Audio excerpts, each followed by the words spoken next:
IPO बाजार में जबरदस्त हलचल देखने को मिल रही है और कल से लगातार हम बात कर रहे हैं एनएसडीएल को लेकर के। उसके बाद और भी आईपीओ जो लिस्ट हो रहे हैं, काफ़ी अच्छी लिस्टिंग देखने को मिल रही है। ऐसे में आपकी निगाहें क्या क्या जो है कहाँ पर लगी हुई है, किस आईपीओ में आपको निवेश करना चाहिए, नहीं करना चाहिए, ग्रे मार्केट में क्या प्रीमियम चल रहा है, इन तमाम चीज़ों को लेकर के हम अपना खास सेगमेंट लेके हाजिर हैं।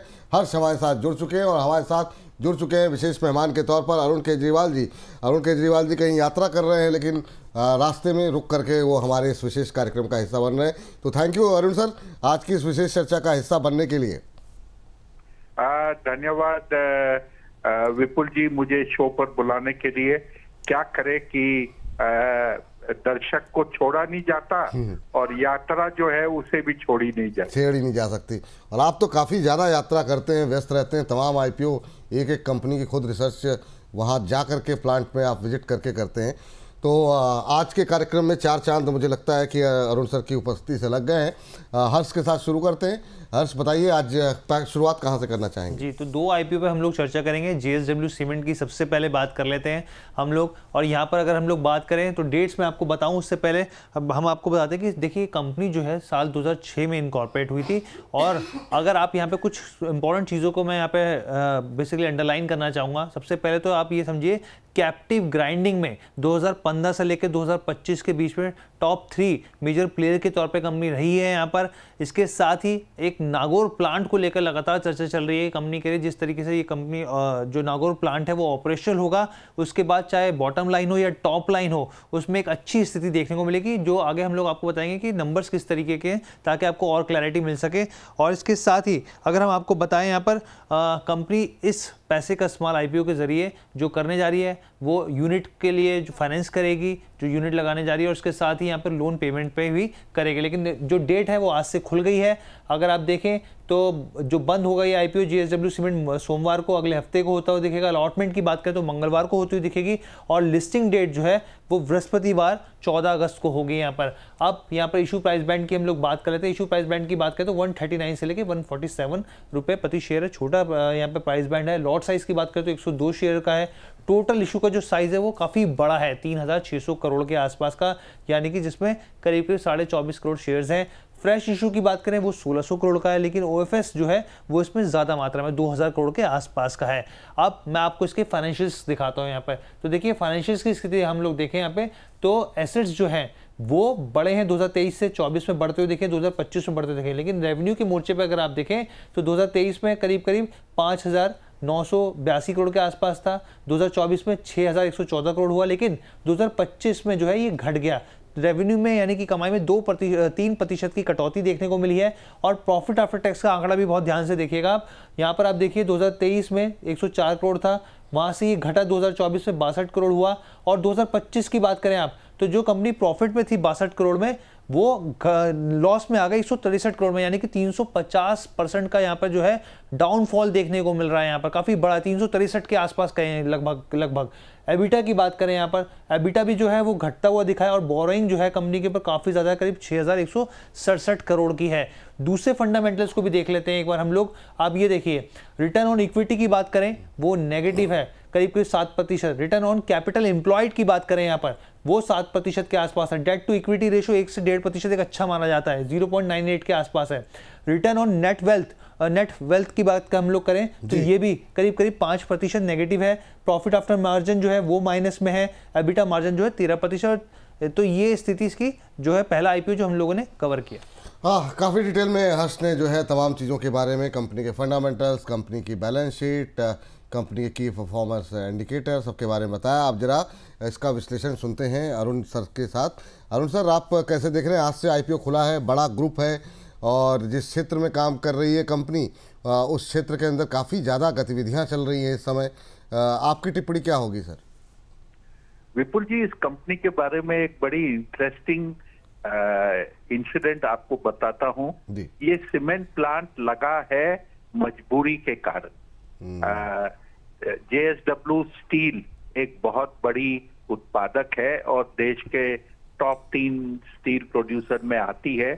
सीमेंट का जो ब्लास्ट फर्नेस होता है जिसके कारण से स्टील बनती है, उसका एक बड़ा मात्रा में जो वेस्ट निकलता है वो है स्टील स्लैग। और ये स्टील स्लैग लगभग आप समझिए 30 से 35% निकलता है जितना आप स्टील का उत्पादन करते हैं। अगर आप इसको डिस्पोज ऑफ नहीं करो, जरिए या रास्ते नहीं बनाओ, तो पहाड़ के पहाड़ लग जाएंगे और कहीं ना कहीं आपकी स्टील प्लांट बंद हो जाएगी क्योंकि आप ये डिस्पोज ऑफ नहीं कर पा रहे हो। इनका एक कॉन्ट्रैक्ट था जो किसी कारणवश कैंसिल हो गया और ये सीमेंट ये स्टील स्लैग जो था वो बेच नहीं पाए। उसके कारण इन्होंने एक रास्ता निकाला कि ये सीमेंट इससे बनाए और सीमेंट बनाने के लिए ये यूज करने लगे। तो जैसे कहा जाता है ना कि एक दुविधा से निकलने के लिए ये स्टील की उत्पादन हुई और ये एक कंपनी खड़ी हुई है। ये कहने का तात्पर्य सिर्फ ये था कि विपुल जी कि कैसे कैसे धंधे शुरू होते हैं दुनिया में, ये देखने जैसा होता है। बिल्कुल। अब आ जाते हैं इस कंपनी में। एकदम सही कहा हर्ष ने कि पिछले साल यानी कि FY25 में कंपनी की प्रदर्शन थोड़ी खराब हुई थी। प्रॉफिट मेकिंग अपनी कुछ लॉस में की थी। साउथ में इसका एक बड़ा प्रोडक्शन होता है और साउथ में सीमेंट के प्राइसेस में एक गिरावट देखने को मिली थी जिसके कारण ये रियलाइजेशन कम हुआ और प्रोडक्शन भी कंपनी ने कुछ कम किया। नॉर्थ खास करके राजस्थान अगर आप देखें, ये एक ऐसा मार्केट है जहां पर सीमेंट का उत्पादन खपत से कम बनता है और नागौर प्लांट बनने से कंपनी के 4 चांद लग जाएंगे और बहुत बड़ा इंप्रूवमेंट आएगा। सीमेंट में पिछले 10, 12, 15 साल में कोई बहुत बड़ा निवेश नहीं हुआ है। IPO तो खैर आया ही नहीं है। ये सब देखते हुए मीडियम टर्म की अवधि के हिसाब से ये एक अच्छा इन्वेस्टमेंट है। आपको बहुत ज्यादा लिस्टिंग गेन मिले ऐसा मैं नहीं कहूंगा, लेकिन अगर आप निवेशित रहते हैं 3 से 5 साल के नजरिए के लिए तो कुछ लिस्टिंग पॉप और उसके बाद आगे जाकर कुछ आपको और ज्यादा अप्रिसिएशन भी मिलने की संभावना है। तो अभी के लिए सर जो सलाह रहेगी आपकी, दोनों तरह के जो निवेशक हैं क्या उनको अप्लाई करना चाहिए इस IPO के अंदर? बिल्कुल विपुल जी, शॉर्ट टर्म का नजरिया अगर आप यही चाहते हो कि अप्लाई करें, शेयर लगे, तो जो लिस्टिंग गेन है वो लेकर भाग जाएं, वो भी एक अपॉर्चुनिटी मिलेगी। अगर आप निवेशित रहना चाहते हैं और लंबी अवधि के लिए तो वो भी एक अपॉर्चुनिटी है कि कुछ लिस्टिंग गेन और उसके बाद में बेहतर परफॉर्मेंस के कारण हायर प्रॉफिटेबिलिटी या हायर रिटर्न। ठीक सर, चलिए तो ये बात यहाँ पर है और अगले IPO की तरफ बढ़ते हैं। हर्ष बताइए अगले IPO के बारे में। जी सर, एक चीज़ यहाँ पे मिस हो गई थी कि जो इनका GMP है वो करीब 3 से 4 रुपए ऊपर अभी फिलहाल के लिए ट्रेड कर रहा है, जो कि ग्रे मार्केट बता रहा है यहाँ पर 3 से 4 रुपए ऊपर। जी, 3 से अपर प्राइस बैंड से 3 से 4 रुपए के आसपास ऊपर ट्रेड कर रहा है यहाँ पर। ठीक है, अब आने वाले दिनों में देखते हैं। आज तो अभी पहला दिन है कि क्या किस तरह की गतिविधि रहती है यहाँ पर। हालांकि जैसा इसका जिक्र तो अभी अरुण जी ने भी कहा कि एक मॉडरेट लिस्टिंग की उम्मीद हम कर सकते हैं, लेकिन हाँ जो लोग होल्ड करते हैं उनके लिए बेहतर रहेगा। इस पर और अभी जब हम इस सेगमेंट को समाप्त करेंगे तो एक बार फिर से एक फाइनल कॉल लेंगे, लेकिन अभी आप बताइए दूसरी कंपनी। जी, ऑल टाइम प्लास्टिक लिमिटेड की हम लोग बात कर लेते हैं। यहाँ पर दूसरा IPO है जो खुल गया है यहाँ पे आज 7 अगस्त से यहाँ पर, और देखिए वही स्थिति है सेम, सोमवार को ये बंद होता हुआ दिखेगा। अलॉटमेंट की बात करें यहाँ पर मंगलवार को होगी और लिस्टिंग जो है यहाँ पे 14 अगस्त 15 अगस्त से एक दिन पहले होती हुई दिखेगी। यहाँ पर इस कंपनी के बिजनेस मॉडल के बारे में हम लोग बता चुके हैं कि 1971 में स्टैब्लिश हुई थी। बेसिकली कंपनी जो है प्लास्टिक हाउसवेयर प्रोडक्ट्स पर फोकस करती है। इनके क्लाइंट्स भी काफ़ी बड़े बड़े हैं यहाँ पर। और अगर आप देखें यहाँ पर अगला आंकड़ा लेकर आए प्राइस बैंड का, तो आप ये देखिए कि 260 से लेकर 275 रुपये प्रति शेयर है। लॉट साइज 54 शेयर का है। इशू साइज जो है टोटल 400 करोड़ के आसपास का, जिसमें फ्रेश जो है वो 280 करोड़ और ऑफर फॉर सेल कम है 120 करोड़ के आसपास का है। यहाँ पे फाइनेंशियल्स पे अगर हम लोग नजर डालें यहाँ पर, तो आप देखिए एसेट में स्लाइटली सा लगातार बढ़ोतरी होती हुई दिखिए 2023, 24, 25 में। टोटल इनकम में यहाँ पर आप देखिए तो करीब यहाँ पे 6% की बढ़ोतरी हुई है। 515 करोड़ 2024 में थे, वहाँ से 560 करोड़ के आसपास होते देखिए। प्रॉफिट आफ्टर टैक्स में करीब करीब 3%, 45 करोड़ से बढ़कर 47 करोड़ के आसपास हो गया है। एबिटा की बात करें यहाँ पर तो देखिए 2023 में 73 करोड़ था, 2024 में 97 करोड़, वहाँ से बढ़ता हुआ करीब करीब 4 करोड़ 101 करोड़ के पास पहुँच गया। बोरोइंग भी जो है वो लगातार बढ़ रही है। अब ग्रे मार्केट क्या कह रहा है वो हम आपको बता देते हैं। तो देखिए ग्रे मार्केट जो है वो 25 रुपये ऊपर दिखा रहा है यहाँ पर, यानी कि करीब करीब जो लिस्टिंग है वो 9% के आसपास होती हुई दिख रही है आगे फिलहाल के हिसाब से, यानी कि 300 रुपये के भाव पर लिस्टिंग प्राइस होता हुआ दिख सकता है। ठीक है, यहाँ पर करीब 9% के आसपास का ग्रे मार्केट प्रीमियम देखने को मिल रहा है। सर ऑल टाइम प्लास्टिक कैसा लग रहा है सर आपको? सर देखिए, दो खास चीज है कंपनी के बारे में। चाइना प्लस वन की बात अक्सर की जाती है कई सारे इंडस्ट्री में, सेक्टर में। ये एक ऐसी कंपनी है जहां पर ये चाइना के मुकाबले डटकर खड़ी है। इसके पास मैन्युफैक्चरिंग फैसिलिटी प्लास्टिक्स में जो ये बनाती है अच्छी खासी कैपेसिटी है। 33,000 टन सालाना बनाती है और ये बढ़कर 52,000 टन हो जाएंगे अगले 1.5 से 2 साल में। ये साइज की कैपेसिटी विश्व भर में अच्छी कैपेसिटी मानी जाती है। और इसके जो क्लाइंट्स हैं, एक्सपोर्ट बेस्ड कंपनी ज्यादा है, डोमेस्टिक घरेलू कामकाज कम करती है। आइकिया,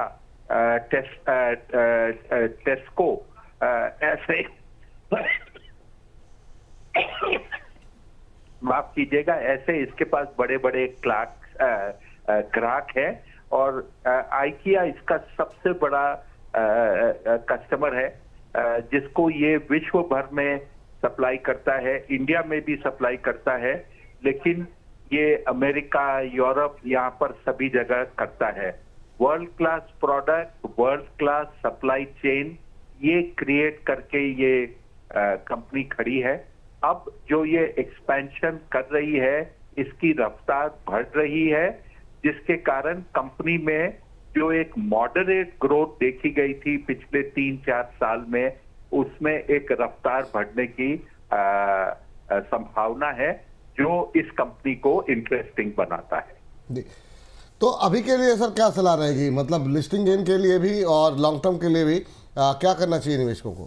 सर लॉन्ग टर्म का प्लेयर है, लिस्टिंग गेन में आपको जो मिल जाता है वो एक जो बोलते हैं ना आइसिंग ऑन द केक है, लेकिन सिर्फ लिस्टिंग गेन के लिए अप्लाई न करें, क्योंकि कई बार देखा जाता है कि छोटे जो गेन्स होते हैं वो लिस्ट होते होते तक गायब हो जाते हैं।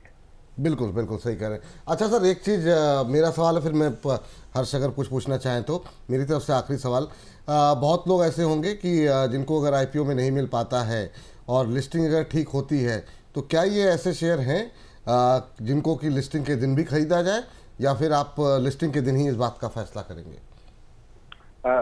विपुल जी, मान लीजिए ये 275 की जो प्राइस बैंड है, अगर आपको ये 275, 280 में लिस्टिंग डे पे मिलता है तो मेरे ख्याल से इसमें खरीदारी की जा सकती है। लेकिन अगर इसका भाव 300 या 300 के ऊपर चलता है तो एक आध दिन रुक कर तय करना चाहिए कि क्या आपको खरीदना है या नहीं। ठीक, और इन दोनों में ज्यादा बेहतर कौन लग रहा है अगर एक के लिए ही पैसे हो तो? सर देखिए, इस्टेब्लिश बिजनेस है, अच्छा खासा कामकाज चल रहा है, उस हिसाब से ऑल टाइम प्लास्टिक को एक एडवांटेज मिलता है बनिस्बत जेएसडब्ल्यू सीमेंट के। लेकिन अगर आप इंडिया स्टोरी की बात करते हो तो सीमेंट, इंफ्रा, ये जो प्ले है उसमें जेएसडब्ल्यू सीमेंट एक बेटर प्ले बन जाता है। तो दोनों कंपनी के अलग अलग बेनिफिट्स हैं जिसे आपको ध्यान में रखने चाहिए। ठीक, हर्ष कुछ पूछना चाह रहे हैं? हर्ष सर एक सवाल मेरा आपसे जी पूछिए। जी सर एक सवाल मेरा आपसे जेएसडब्ल्यू सीमेंट के ऊपर था सर, क्योंकि नागौर प्लांट की बात चल रही है और मैं तमाम सीमेंट कंपनियों के पी देख रहा था, तो उसके साथ में जो कंपनी है सर ठीक ठाक एकदम फिजिबल दिख रही है। तो सर जिस तरीके से बोला जा रहा है कि टॉप लाइन और बॉटम लाइन जो है वो बेहतर होती हुई दिखेगी, तो सर इस तरह की संभावना है कि मिड टर्म में ये चीज़ जो पॉजिटिव होगी, क्योंकि जो बहुत सारे निवेशक हैं वो इसमें इसी चक्कर में निवेश कर रहे हैं कि कंपनी ने कमिटमेंट की है, इस तरह की बातें की हैं कि ये जो है नागौर प्लांट काफ़ी ज़्यादा सक्सेसफुल होगा और कंपनी जो है फिर वापस प्रॉफिटेबिलिटी में आ जाएगी। बिल्कुल हर्ष, अगर आप देखें कि वहां पर डिमांड सीमेंट की अच्छी है, उत्पादन डिमांड से थोड़ा कम है राजस्थान में, तो वो सब देखते हुए ये एक बड़ा एडवांटेज हो जाएगा कंपनी के लिए। और एक चीज देखिए कि उसके पास में जो स्लैग, ये स्टील स्लैग है वो काफी अच्छी मात्रा में मिलता है। और जेएसडब्ल्यू के अलावा उसने और भी सीमेंट कंपनियों से कॉन्ट्रैक्ट कर रखा है, जिससे कि वो इसको ये वेस्ट प्रोडक्ट या बाई प्रोडक्ट मिलता रहे। दूसरा, अगर आप देखें इसके पास में ग्राइंडिंग कैपेसिटी भी डिमांड से ज्यादा है जितना ये प्रोडक्शन कर रही है। तो जब डिमांड भारत में इंप्रूव होती है, पर्टिकुलरली साउथ में प्राइसेस, तो इसको एक एडवांटेज मिलेगा, कैपेसिटी है बढ़ाने के लिए। ठीक है, बहुत बहुत शुक्रिया हर्ष आपका, और अरुण सर आपका विशेष तौर पर धन्यवाद कि आप अपने व्यस्त कार्यक्रम में से समय निकाल करके हमारे साथ जुड़े। बहुत बहुत धन्यवाद सर आज की इस चर्चा में जुड़ने के लिए। शुक्रिया विपुल जी।